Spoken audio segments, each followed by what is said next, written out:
Hey guys, welcome to my YouTube channel my home vlogs. ఈరోజు నేను ఈ వీడియోలో సేమియాతో పులిహోర ఎలా చేసుకోవాలనేది నేను చూపిస్తాను.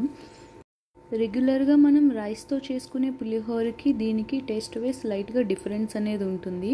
మనం రైస్తో పులిహోర తిని బోర్ కొట్టినప్పుడు మనం ఇలా ఎప్పుడైనా మనం సేమియాతో పులిహోర అనేది చేసుకుంటే చాలా టేస్టీగా ఉంటుంది, అలానే కొత్తగా కూడా ఉంటుంది కాబట్టి బాగా ఎంజాయ్ చేస్తాం. దీన్ని మనం లంచ్ బాక్సెస్లో కూడా మనం పెట్టుకోవచ్చు, సింపుల్గా అయిపోతుంది. సో మనం ప్రాసెస్లోకి వెళ్ళిపోదాం. ముందుగా స్టవ్ మీద మనం ఒక గిన్నెతో వాటర్ అనేది పెట్టుకుని వాటిని బాయిల్ చేసుకోవాలి. ఇక్కడ నేను 1 కప్ సేమియా తీసుకుంటున్నాను కాబట్టి 1కి 4 కప్స్ వాటర్ తీసుకున్నాను. ఇలా వాటర్ బాయిల్ అయిన తర్వాత మనం సేమియాని వేసి మనం బాయిల్ చేసుకోవాలి. ఇలా బాయిల్ అవుతున్నప్పుడే మనం ఒక 1/2 టీ స్పూన్ వరకు పసుపు, అలానే 1 ఫుల్ టేబుల్ స్పూన్ వరకు సాల్ట్ అండ్ లైట్గా 1 స్పూన్ ఆయిల్ని యాడ్ చేసుకుని మనం బాయిల్ అవ్వనివ్వాలి. దీనిని మనం హై ఫ్లేమ్లోనే బాయిల్ చేసుకోవాలి. లో ఫ్లేమ్లో బాయిల్ చేసుకుంటే మనకి అదంతా మొత్తం మెత్తగా అయిపోతుంది. సో హై ఫ్లేమ్లో బాయిల్ చేసుకుని మనకి ఇలా బాయిల్ అయిన తర్వాత ఆ వాటర్ అంతా తీసేసి మనం ఆ సేమియాని విడిగా పొడిగా ఉండేటట్టుగా మనం ఒక స్ట్రైనర్లో వేసుకుని స్ట్రెయిన్ చేసుకోవాలి ఆ వాటర్నంతా.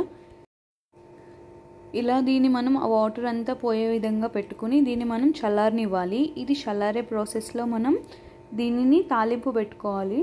తాలింపుకి ముందుగా ఒక చిన్న ప్యాన్ పెట్టుకుని అందులో ఒక 3 టేబుల్ స్పూన్స్ వరకు ఆయిల్ వేసి ఆయిల్ హీట్ అయిన తర్వాత పల్లీలు యాడ్ చేసుకోవాలి. పల్లీలు ఫ్రై అయిన తర్వాత మ్యాక్సిమం ఫ్రై అయిన తర్వాత మనం 1 టేబుల్ స్పూన్ వరకు శనగపప్పు, అలానే కొద్దిగా అల్లం,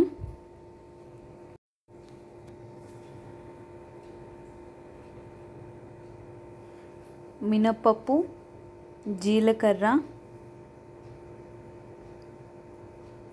ఆవాలు ఇవి మొత్తం మ్యాక్సిమం వేగిన తర్వాత ఇందులోకి మనం పచ్చిమిర్చి,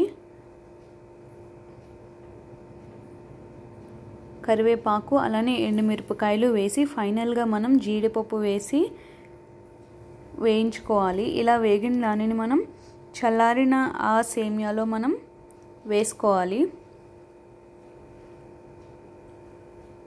సో వేసి మనం మొత్తం మిక్స్ అయ్యేలా కలుపుకుని ఫైనల్గా నిమ్మరసాన్ని మనం ఇందులో వేసుకోవాలి. నేను ఇక్కడ 2 నిమ్మకాయలు తీసుకున్నాను.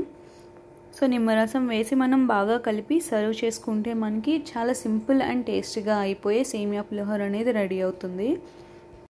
దీనిని మనం లంచ్ బాక్సెస్లోకి, మార్నింగ్ టిఫిన్స్లోకి లేదా ఈవినింగ్ డిన్నర్లోకి కూడా దీన్ని మనం చేసుకోవచ్చు. సో ఇలాంటి మరిన్ని టేస్టీ రెసిపీస్ కోసం నా ఛానల్ని సబ్స్క్రైబ్ చేసుకోండి. అలానే లైక్, షేర్, కమెంట్ కూడా చేయండి. Thanks for watching.